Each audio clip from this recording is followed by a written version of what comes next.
మనతోనే తెలంగాణ సంస్కృతి సారథి చైర్మన్ వెన్నెల గదిర అయితే ఉన్నారు. అక్క ఏం లేదు, తెలంగాణ వచ్చింది దాదాపుగా 12 సంవత్సరాలు అవుతున్నా కానీ తెలంగాణ ఉద్యమకారులు, కళాకారులు మళ్ళీ ఎక్కడొక్కడ ఇబ్బంది పడతా ఉన్నారు. వాళ్ళకి అనుకున్నంత గుర్తింపు కూడా రావట్లేదు. ఎట్లా వస్తా ఉన్నారు? ఇప్పటికి కూడా ప్రయత్నాలు గుర్తింపు కోసమే కొట్లాడుతున్న పరిస్థితి కనబడుతుంది. ఎట్లా వస్తాం అనేది తప్పకుండానే మొదటి గుర్తింపు ఆ, గడీలు పాల్గొని వచ్చినప్పుడే వచ్చింది. రెండవ గుర్తింపు ఆ, ఆ, ముఖ్యమంత్రి రేవంత్ అన్న గారు కవుల్ని కళాకారులని కలిసి వాళ్ళని తన ఆఫీస్కి పిలిపించుకొని మాట్లాడంలో వచ్చింది. ఆ, ఇంకో గుర్తింపు భారత చరిత్రలో ప్రపంచ చరిత్రలో ఎప్పుడు లేని విధంగా ఒక కవి చనిపోతే తన పాడమోయడము అంటే అది యాక్టింగ్ కాదండి, ఇట్ కమ్స్ ఫ్రమ్ హార్ట్. అర్థమైందా? సో అప్పుడే గౌరవం దక్కింది. కానీ ఇంకా కళాకారులు, నిజమైన కళాకారులు ఎవరైతే తమ జీవితాలను త్యాగం చేస్తున్నారో వాళ్ళకు చాలా సఫర్ అయిపోయారు. వాళ్ళకి ఇల్లు లేవు, ఉద్యోగాలు లేవు, కుటుంబం కూడా బాగా డిస్టర్బ్ అయిపోయింది. ప్రాబ్లం ఏమైందంటే గత 10 సంవత్సరాలుగా అలాంటి కళాకారులకు గుర్తింపు లేక పాపం వాళ్ళు ఉన్న చోట లేకుంటే ఎక్కడో బతుకుతున్నారు. సో వాళ్ళని గుర్తించడం జరగలేదు, వాళ్ళని ఒక డేటాగా ఫామ్ చేయడం జరగలేదు.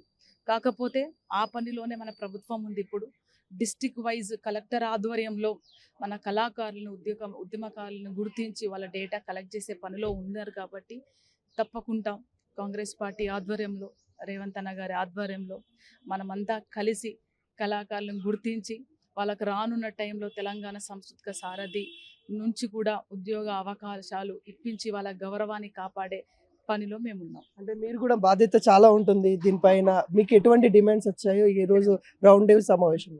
ఆల్రెడీ మనము వీటికి ఇక్కడ సబ్మిట్ చేసిన డిమాండ్స్ సంబంధించి అన్ని నేను పదవి తీసుకున్న ఒక 3 నెలలకే ప్రభుత్వానికి సబ్మిట్ చేయడం జరిగింది.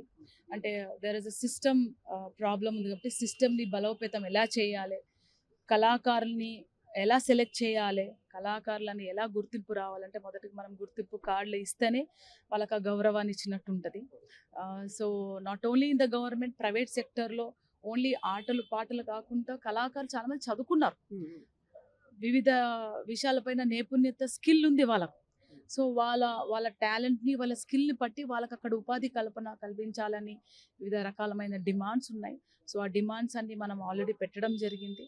సో కల్చరల్ వింగ్ని ఎలా ఎక్స్పాండ్ చేయాలి, లేకపోతే దాని డిస్టిక్ వైజ్ చేయాలా, లేకపోతే ఐఎన్పిఆర్తో కోఆర్డినేట్ చేసి వర్క్ చేయాలా అనేది దేర్ వర్కింగ్ ఆన్ ఇట్. చిన్న క్వశ్చన్, అంటే 10 సంవత్సరాల నుండి గత ప్రభుత్వాలు ఏదైతే తెలంగాణ నేపథ్యం నుండి వచ్చిన పార్టీ తెలంగాణ కళాకారులని ఎందుకు గుర్తించలేకపోయింది? వాళ్ళని అవసరాలకు మాత్రమే వాళ్ళ కళాకారులని స్టేజ్ మీద యూజ్ చేసుకుని తర్వాత చిన్న చూపు చేసిన ఘటనలు ఇప్పుడు కనబడతా ఉన్నాయి. ఎందుకంటే గుర్తింపు ఇవ్వకపోవడాన్ని అలానే చూడొచ్చు. ఎట్లా చూస్తా ఉన్నది? అంటే ఏమంటారంటే దీన్ని స్వార్థపూరితమైన రాజకీయం, మనుషుల్ని గౌరవించకపోవడం, కళారూపాల్ని గౌరవించకపోవడం, ఉద్యమాల్ని గౌరవించకపోవడం అనేది ఉంది. కాబట్టి అది ప్రజలు గమనిస్తూనే ఉన్నారు. అందుకే వాళ్ళని మార్చి ఎవరైతే గౌరవాన్ని ఇస్తారు అని అన్నారో, ఎవరైతే గౌరవం ఇస్తున్నారో వాళ్ళని తీసుకొని వచ్చారనమాట. అందుకని మనం ఏం చేస్తున్నాం, వాళ్ళు ఏం చేశారు అని కాదు, what is the system, how we can change the system అనేది నేను వర్క్ చేస్తున్నాను. ఇప్పుడు లాస్ట్ టైం కళాకారులు తప్పకుండా నా ప్రియమైన అన్నలు, అక్కలు, ప్రియమైన కళాకారులు, నేనేమంటానంటే మీరు కళాకారులు కాదు, మీరు కళా నాయకులు. ఒక పాటతోని తెలంగాణ సాధించుకోగలిగాం.